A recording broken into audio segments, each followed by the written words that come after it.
En América Latina hay un país de 27 millones de habitantes aproximadamente, que posee las reservas de petróleo más grandes del planeta y se ubica como la séptima potencia mundial de gas. Ese país es Venezuela. A finales de 2010 se logró certificar más de 5.000 millones de barriles, con lo cual Venezuela sumó la reserva de petróleo más grande del mundo. Con el ritmo de explotación petrolera que tiene, nuestro país posee petróleo para más de 200 años, el único país en el mundo.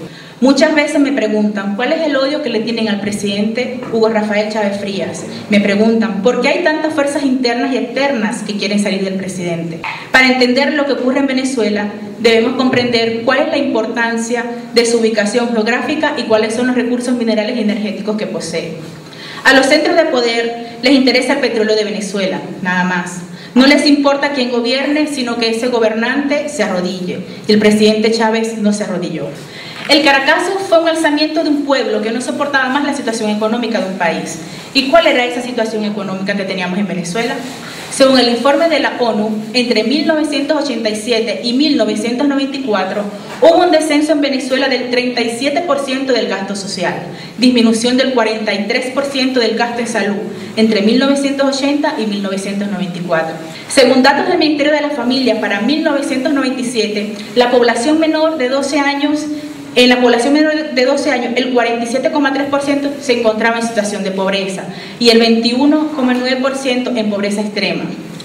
En 1997 se registraron 18.000 niñas y adolescentes que trabajaban en las calles. En materia educativa, hubo una disminución del gasto en educación básica y media, el cual era de un 25% en 1980 y se llevó al 20% en 1992. Eso también era criminal. Toda esta situación nos llevó al Caracazo y adelantó el segundo momento histórico, la rebelión de 1992. Allí surgió el movimiento revolucionario que lideró el comandante Chávez, pero en ese momento faltó algo muy importante y que el mismo presidente lo ha reconocido: faltó más pueblo. Esa ausencia arrojó el conocido por ahora, que nos llevó al tercer momento histórico que hoy, 12 años después, nos tienes aquí defendiendo la patria. El 2 de febrero de 1999, arriba a la presidencia de la República el comandante Hugo Rafael Chávez Frías, y de inmediato se inició una transformación económica, política, social y educativa dentro de una sociedad a fin de empoderar un pueblo. Así comenzó una verdadera lucha. Por un lado, el presidente Chávez y el pueblo, y por el otro los dueños de las transnacionales y las corporaciones mediáticas, que iniciaron una guerra abierta contra todos y cada una de las medidas que beneficiaban al pueblo, llámese campesino, indígena, ama de casa, estudiantes, obreros. Cuando la derecha nacional e internacional entendió que no podía arrodillar al presidente Chávez, entonces organizó un golpe de Estado, el del 2002, y el saboteo a la industria petrolera que generó alrededor de 20.000 millones de dólares en pérdidas económicas e invalorables pérdidas humanas de seres humanos. La pobreza extrema en 1999 era de un 21,7% y para el 2008 cayó en 9,9%. Hoy ronda poco del 7%, de acuerdo con el Instituto Nacional de Estadísticas en Venezuela. El número de pensionados se incrementó de 211.000 en 1998 a 1,5 millones en el 2010.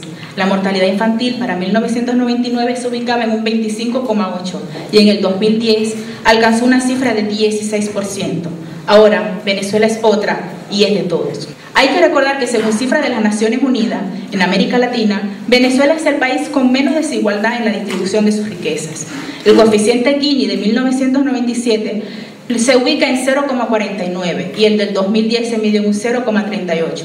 En el sector salud se han puesto en funcionamiento más de 6.712 consultorios médicos populares, 3.019 sillones odontológicos se han instalado en todo el país para brindar atención gratuita, 459 ópticas populares, 519 centros de diagnósticos integrales, 562 salas de rehabilitación, 29 centros de alta tecnología y 22 centros oftalmológicos y 9 centros cardiológicos. Podríamos llenar hojas enteras con los logros de la revolución, pero es fundamental hacer énfasis en algo muy importante.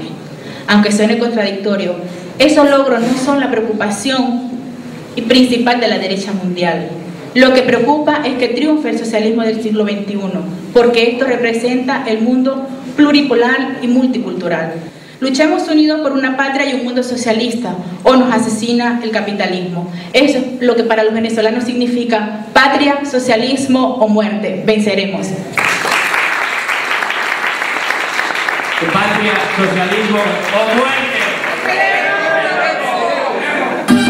¡Viva el marxismo-leninismo!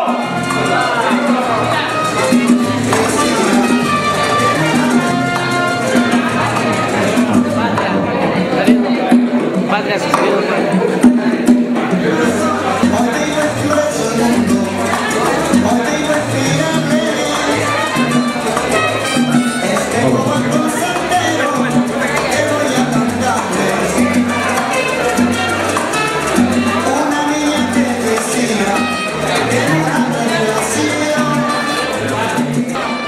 De repente en el 99 comenzamos todos a escuchar a alguien que, bueno, decía cosas coherentes, ¿no? Y realmente nos involucra al ciudadano de a pie en esta revolución, porque nos sentimos identificados con los criterios, con los sentimientos, con la revolución en sí, bolivariana. Son principios solidarios, son principios humanistas, son principios de poderle dar al pueblo lo justo y lo necesario, lo que realmente sus pueblos, la América, necesita.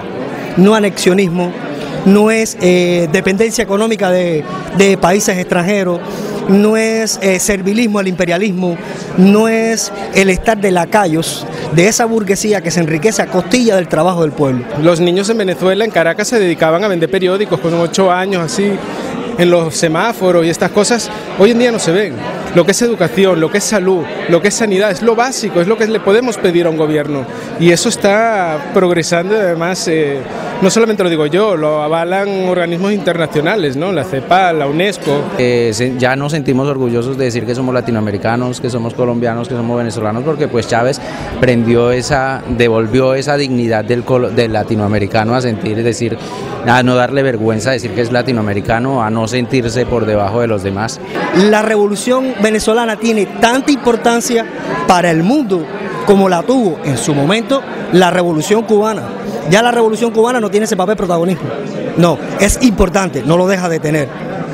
Pero la revolución venezolana también ha logrado hacerse su lugar con su propio trabajo, con el trabajo del pueblo, con el trabajo del líder que tiene Hugo Chávez, el que ha logrado aunar a toda esa gran masa de venezolanos en seguir luchando por su propio país. Esa importancia, pues lógicamente que tiene que ser de primera página, se puede decir, en los libros de la historia de Venezuela. Pues es una ilusión, porque tanto luchar desde la clase trabajadora por cambiar la realidad social de un país y ver que Venezuela lo ha tenido, pues la verdad es un orgullo y bueno, y el poderlo compartir y celebrarlo hoy, pues no se podía faltar. Poc a poc, passant entre la brasa viva el nostre foc. Poc a poc, passant entre la brasa viva el nostre foc. I un camí difícil ple de pedres i forats, una carretera que encara no han asfaltat, uns sectors complexes que t'empenyen al fossar, perseguint un objectiu força dur d'atrapar. Escolta el meu cant i que ningú no et faci perdre les teves creences per molt que t'hi vulguin vendre, les seves mentides per molt que t'ho posin tendre. Sí, i encara que costi d'encendre la passió del sabent amunt al teu braç, i no creguis que ara això s'ha acabat. Escolta el teu cor, escolta com bat, bat i bat, bat a bat, bat a bat. Sí, poc a poc, passant entre la brasa viva el nostre foc. Poc a poc, passant entre la brasa viva el nostre foc. Poc a poc, passant entre la brasa viva el nostre foc. Poc a poc, passant entre la brasa viva el nostre foc. I clava la mirada en un punt precís, esquiva una cascada buscant deliris, enviar-te paraules sense previ avís, enviar-te paraules exactes per ser concís. Vull ser l'arqueòleg del teu temps, vull ser de la teva mort per venir l'endeví i un parell de copes de vi. Poc a poc assenyalar-nos el camí de construir-nos un destí, de fer les coses perquè vull.